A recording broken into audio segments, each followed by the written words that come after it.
அஸ்ஸலாமு அலைக்கும். இன்று நாம் குர்ஆனில் ஓநாய் எங்கு குறிப்பிடப்பட்டுள்ளது என்பதை காணப்போகிறோம்.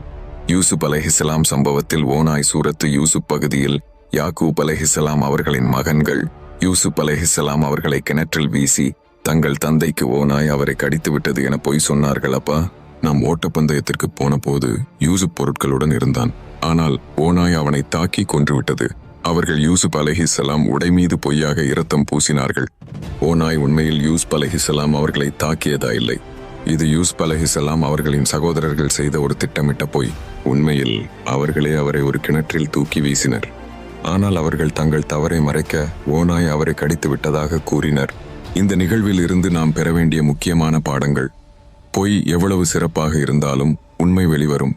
நம்பிக்கையும் பொறுமையும் இஸ்லாமில் மிக முக்கியமானவை. அல்லாஹ்வின் திட்டம் அனைத்தையும் மேலோங்கச் செய்யும். இந்த தகவல் உங்களுக்கு பயனாக இருந்ததா? மேலும் தெரிந்து கொள்ள நமது சேனல்